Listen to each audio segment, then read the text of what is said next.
Shabbat Shalom. So in this week's Torah portion, it talks about the indentured servant.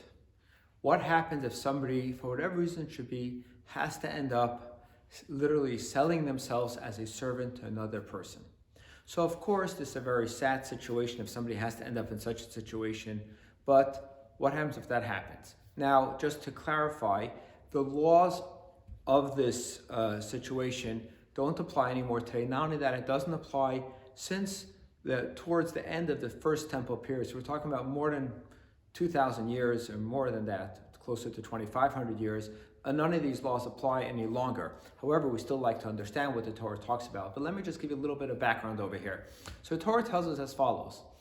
If a person falls in this situation, number one is as follows.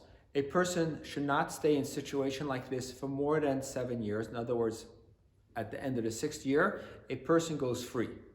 While they are indentured servant, the master, the head, the person who took this person into their household has to treat them with the utmost respect. For example, if there's only one pillow in the house, the servant is the one who gets the pillow, the master sleeps without a pillow. If there's only one blanket, the servant gets the blanket, not the master, and so on and so forth. In other words, this is not about a slave, what we are familiar with, the idea of somebody having a slave and mistreating them like you read in all the books and watching all the movies and so on and so forth. This is not the Jewish idea. However, it happens that somebody falls in such a situation. It could be from simply because a person is very, very poor, or it could be somebody fell into debt and they have to pay back their debt, or it could be somebody is just because they're so poor and they don't have a better idea, they don't know what it means to keep a job or whatever it should be, and they say, you know what, let me just get a roof over my head, work for somebody instead of getting a salary and mismanaging their funds. They say, you know what, easier, let me just work for somebody, become, like you'll say, a live-in maid. Okay, not to get into the details of all that, but just I want to share with you an interesting concept. And it says like this: at the end of the 6th year, in other words, when the 7th year comes, the sabbatical year, these slaves, these servants go free. Here is the interesting thing: what happens if this person, obviously this is a certain type of personality, wants to stay? They loved it. The master took such good care of them. Remember, if there's only one pillow in the house, they give it to the servant. If there's only one piece of portion to eat for dinner, the servant gets it. It's a lovely lifestyle. They want to stay there. They love their master. Don't forget, this is where their family is. This is where their life is. This is the life that they know. They don't want to leave. So Torah tells us something very, very fascinating. It says that you take this slave, this servant, to the doorpost, and you pierce their ear. You literally knock a nail through their earlobe. And the reason for this is to remind the person that you're supposed to have only one master in this world, and that is God. Now here's the interesting question.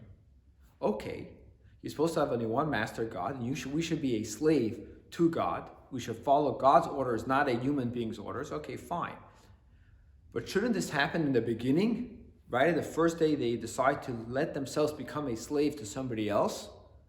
Why do we do it at the end of the 7 years? And by the way, no matter what circumstances are at the Jubilee year, no matter what time during the 50-year cycle they become this slave, they automatically go out. They cannot stay no matter what.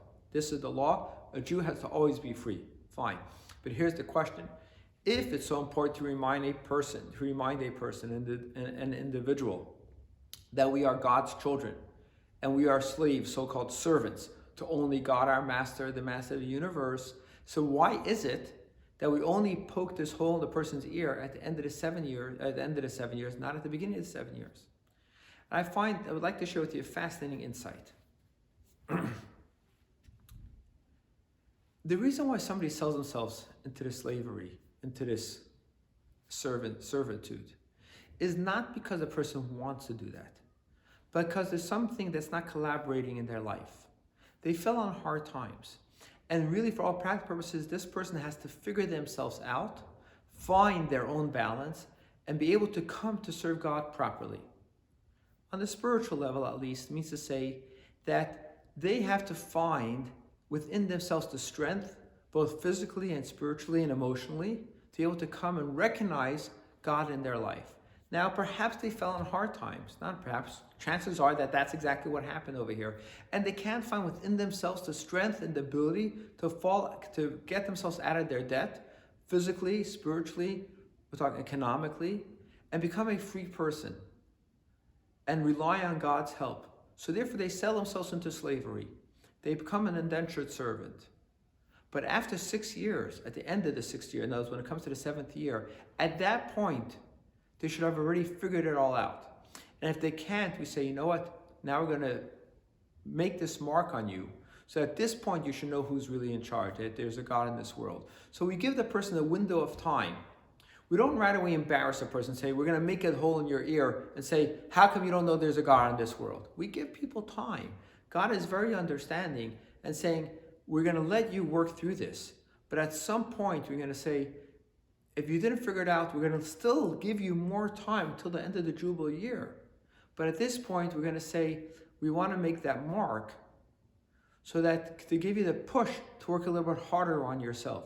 So I find this to be a beautiful lesson, because at the same time, we have to be tolerant in people with people that need time to figure things out. At the same time, we don't want to sit back and say, let people just figure it out without educating them. We have to be there to push people along, not to say push, force, but encouraging them to take the bull by its horns and let them learn.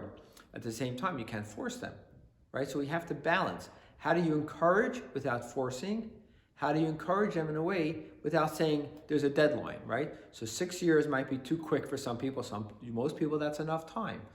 At the end of the 6th year, in other words, that 7th year point. But some people need a little more time. But at 50 years, everybody should be able to figure it out at that point. And that's why we don't put the nail in the ear at day one. No, we wait till the end of the 6th year, at the 7th point. At that point, hopefully most people should have figured out at that point. But if they still need more time, we'll put the hole in the ear. But at 50 years, everybody should figure it out at that point how to become closer to God.